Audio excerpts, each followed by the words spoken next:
Sir, ಒಬ್ಬ ಉತ್ತಮ cricketer ಆಗಬೇಕು ಅಂತ ಎಲ್ಲರೂ ಕೂಡ ಕನಸು ಕಂಡಿರ್ತಾರೆ, ಬಟ್ ಎಲ್ರಿಗೂ ಕೂಡ ಅದು ಸಾಧ್ಯ ಆಗೋದಿಲ್ಲ.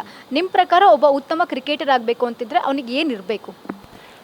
First thing what is talent ಅಂತ ಒಂದು ಅದೊಂದು ವೀಡಿಯೋ ಮಾಡಿದೆ. ಸೊ ಟ್ಯಾಲೆಂಟ್ ಅಂದರೆ ಮೇಯ್ನ್ ಅಂದರೆ ಗ್ರಾಸ್ಪಿಂಗ್ ಪವರ್ ಅಂತೀವಿ, ಒನ್ ಆಫ್ ದ ಥಿಂಗ್. ಅದು ಹೇಳ್ದಕ್ಕೆ ಅರ್ಥ ಮಾಡ್ಕೊಳ್ಳೋದು, ನಾವು ಅಂದ್ಕೊಂಡಂಗೆ ನಮ್ಮ ಬಾಡಿ ಮೂವ್ ಆಗಬೇಕು. It's a coordination again. So one way that is the talent. ನೀವು ಅಟ್ಲೀಸ್ಟ್ ನೀವು ಟ್ರೈಯೇ ಮಾಡಿಲ್ಲ ಅಂದರೆ ನಿಮ್ಗೆ ಗೊತ್ತೇ ಆಗಲ್ಲ ಅದು, ನಿಮ್ಮಲ್ಲಿ ಏನು ಟ್ಯಾಲೆಂಟ್ ಇದೆ ಅನ್ನೋದೇ ಗೊತ್ತಾಗಲ್ಲ ಫಸ್ಟ್ ಥಿಂಗಲ್ಲಿ. ಸೊ ಹಾಗಾಗಿ ಒಂದು ಟ್ರೈ ಮಾಡಿ, ಓಕೆ ನಿಮಗೆ ಗೊತ್ತಾಗುತ್ತೆ. ಒಂದು 6 ತಿಂಗಳಲ್ಲಾದರೂ ಗೊತ್ತಾಗುತ್ತೆ, ನೆಕ್ಸ್ಟ್ ಡೇನೇ ಗೊತ್ತಾಗದೇ ಇರ್ಬೋದು. ಫಸ್ಟ್ ಸ್ಟಾರ್ಟ್ ಮಾಡಿದಾಗ ಹೇಗಿದ್ದೆ, 6 ತಿಂಗಳಾದಮೇಲೆ ನಾನು ಹಿಂಗೆ ಆಡ್ತಾಯಿದ್ದೀನಿ.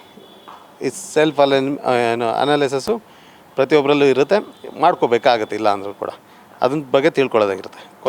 ತುಂಬ ಕ್ವಾಲಿಟೀಸ್ಗಳಿರಬೇಕಾಗುತ್ತೆ. ಒಂದು ಬರೀ ಪ್ರಾಕ್ಟಿಕಲ್ ಅಷ್ಟೆಲ್ಲ, ಮೆಂಟಲಿ ನೀವು ತುಂಬ ಇರಬೇಕಾಗುತ್ತೆ. ನನ್ನ ಪರ್ಸ್ನಲ್ ಎಕ್ಸ್ಪೀರಿಯೆನ್ಸ್ ಮಾಡಿದ್ದು ಅಂದರೆ ಕ್ರಿಕೆಟ್ ಅಂತ ಅಷ್ಟಲ್ಲ, ಲೈಫಲ್ಲಿ ನೀವು ಏನೇ ಸಕ್ಸಸ್ ಆಗಬೇಕು ಅಂದ್ರೂ ನಂದೊಂದು ಥಿಯರಿನ ನಾನು ಅಟ್ಲೀಸ್ಟ್ ಎಷ್ಟು ಸಿಂಪಲ್ ಆಗುತ್ತೆ ಅಷ್ಟು ಸಿಂಪಲಾಗಿ ಎಕ್ಸ್ಪ್ಲೈನ್ ಮಾಡಬೇಕು ಅಂತಲೇ ಈ ಥರ ಡಿಸೈನ್ ಮಾಡ್ಕೊಂಡಿರೋದು. ಇದು ನಿಮಗೆ ರೆಸ್ಟ್ ಆಫ್ ದ ಲೈಫಲ್ಲೂ ಕೂಡ ಒಂದು ಗೋಲ್ ಇರೋರಿಗೆ ಹೆಲ್ಪ್ ಆಗ್ಬೋದು. ಈಗ ಗೋಲ್ ನಮ್ಮದು ತುಂಬ ದೂರ ಹೋಗೋದಿದ್ರೂ ನಮ್ಗೆ ಎಷ್ಟು ದೂರ ಕಾಣುತ್ತೆ ಅಷ್ಟು ದೂರ ಮುಂದೆ ಹೋಗ್ಬೇಕು ಫಸ್ಟ್ ಸ್ಟೆಪ್. ಸೊ ಅದು ಸಿಂಪಲಾಗಿ ಅರ್ಥ ಮಾಡ್ಕೋಬೇಕು ಅಂತ ಇದ್ರಿಂದ, ನೀವು ಕತ್ಲಲ್ಲಿ ವಾಕ್ ಮಾಡಿದರೆ, ಒಂದು ಜರ್ನಿ ಅಂತಲೇ ಅಂದ್ಕೊಂಡ್ರು ಕತ್ಲಲ್ಲಿ ವಾಕ್ ಮಾಡಿದ್ರೆ ನಿಮ್ಗೆ ಗೊತ್ತಾಗ್ಬೋದು. ತುಂಬ ದೂರ ಕತ್ಲೆ ಇರುತ್ತೆ, ಕಾಣಲ್ಲ. ಬಟ್ 10 ಮೀಟರ್ಸ್ 20 ಮೀಟರ್ಸ್ ಕಾಣ್ತಿದ್ಯಾ, ಅಷ್ಟು ಮುಂದೆ ಹೋಗ್ತೀನಿ. ಇನ್ನು 10 ಮೀಟರ್ಸ್ 20 ಮೀಟರ್ಸ್ ಕಾಣಿಸುತ್ತೆ. ಆ ರೀತಿ ಒಂದೊಂದು ಸ್ಟೆಪ್ ಬೈ ಸ್ಟೆಪ್ ಆಗಿ ಮುಂದೆ ಹೋಗಬೇಕಾಗುತ್ತೆ. ಸೊ ಅದು ಒಂದು ಪಾರ್ಟ್ ಆದರೆ, ಒಂದು ಬಿಗಿನಿಂಗ್ ಪಾರ್ಟ್ ಆದರೆ ಒಂದು ಸಕ್ಸಸ್ ಕಡೆ ಹೋಗೋದಕ್ಕೆ.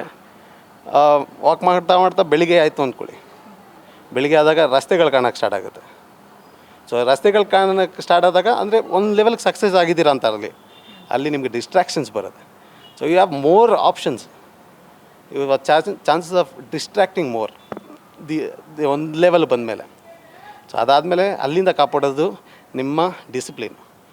ನೀವು ಏನು ಸ್ಟಾರ್ಟಿಂಗಲ್ಲಿ ಏನು ಗೋಲ್ ಇಟ್ಕೊಂಡಿದ್ರಿ ಆ ಗೋಲ್ ಕಡೆನೇ ಹೋಗ್ತಾಯಿದ್ರೆ ನಿಮ್ಮ ಗುರಿನ ತಲುಪ್ತೀರ. ಮೋರ್ ಲೈಟ್ ಬಂದಾಗ ಮೋರ್ ಡಿಸ್ಟ್ರಾಕ್ಷನ್ಸು ಇರುತ್ತೆ, ಹಾಗೆ ಬೇರೆ ಬೇರೆ ರೂಟ್ಗಳು ಕಾಣುತ್ತಲ್ಲ ಆ ರೀತಿ ಆಗುತ್ತೆ. So this is one small theory where I found out myself for keep it as simple as I can to make them understand ಅಷ್ಟೇ. ಸರ್, ಇವಾಗ ತರಬೇತಿ ಅಂತ ಬಂದಾಗ ಯಾವ ಏಜಿಂದ ಮಕ್ಕಳಿಗೆ ಈ ಕ್ರಿಕೆಟ್ ತರಬೇತಿಯನ್ನು ಕೊಟ್ಟರೆ ಅವರು ಒಬ್ಬ ಕ್ರಿಕೆಟರ್ ಆಗಬಹುದು ಅಂತ?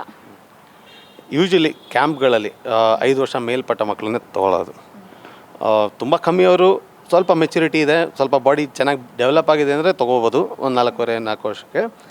Usually safety concern. ತುಂಬ ಚಿಕ್ಕವರಿದ್ದರೆ ತುಂಬ ದೊಡ್ಡ ಮಕ್ಕಳು ಕೂಡ ಆಡ್ತಾ ಇರ್ತಾರೆ, ಅವ್ರು ಎಲ್ಲಂದ್ರಲ್ಲಿ ಓಡಾಡೋ ಚಾನ್ಸಸ್ ಇರುತ್ತೆ, ಸೇಫ್ಟಿ ಇಶ್ಯೂಸ್ ಎಲ್ಲ ಇರುತ್ತೆ.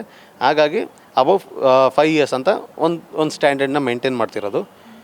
ಅಲ್ಲಿಂದ ಕೂಡ ಸ್ಟಾರ್ಟ್ ಮಾಡ್ತಾರೆ. ಇನ್ಫ್ಯಾಕ್ಟ್ ನನಗೆ ಎಷ್ಟೋ ಜನ ಕಾಂಟ್ಯಾಕ್ಟ್ ಮಾಡೋದು, ಸರ್ ನನ್ನ ಮಗ 3 ವರ್ಷ 2 ವರ್ಷ ಇದ್ದಾನೆ, ಟ್ರೈನಿಂಗ್ ಮಾಡಿದ್ವು. ಹೌದು, ಮನೇಲೇ ಮಾಡಿ. ಪ್ಲಾಸ್ಟಿಕ್ ಬಾಲ್ ಬಿಟ್ಟು ಯಾವುದೂ ಯೂಸ್ ಮಾಡ್ಬೋದು. ಲೈಟ್ ಎಷ್ಟು ಲೈಟ್ ಆಗುತ್ತೆ ಅಷ್ಟು ಲೈಟ್ ಬಾಲು, ಅಷ್ಟೇ ಲೈಟ್ ಬ್ಯಾಟು ಮನೇಲಿ ಆಡಿಸಿ 1 ಅವರ್ ಆಡಿಸಿ, ಏನು ತೊಂದರೆ ಇಲ್ಲ. ಸೊ ಸಕ್ಸಸ್ಗೆ ಅಂತ ನೀವು ಯಾವ ಏಜಲ್ಲಿ ಸ್ಟಾರ್ಟ್ ಮಾಡಬೇಕು ಅಂದರೆ ಆ ಥರ ಏನಿರಲ್ಲ. ಯಾಕೆನ್ ಮತ್ತೆ ನಾನು ಆ ತೀರಿಗೆ ಬಂದರೆ ಸಕ್ಸಸ್ ಅಂತ ನಾನು ಹೇಳಿದೆ, ಬೆಳಕಾದಾಗ ಸಕ್ಸಸ್ ಅಂತ ಹೇಳಿದ್ನಲ್ಲ, ಒಂದು ಲೆವೆಲ್ ಆಫ್ ಸಕ್ಸಸ್. ರಾತ್ರಿ ಎಲ್ಲ ವಾಕ್ ಮಾಡೋದು, ಕೆಲವ್ರು ಬೆಳಿಗ್ಗೆ 5 ಗಂಟೆಗೆ ಬಂದಿರೋ ಥರ ಅಂದ್ಕೊಳ್ಳಿ, ಟ್ಯಾಲೆಂಟೆಡ್ ಬೆಳಿಗ್ಗೆ 5 ಬೇಗ ಅವ್ರಿಗೆ ಬೆಳಕು ಸಿಗುತ್ತೆ. ಅವ್ರಿಗೂ ಸೇಮ್ ಡಿಸ್ಟ್ರಾಕ್ಷನ್ಸ್ ಇದ್ದೇ ಇರುತ್ತೆ.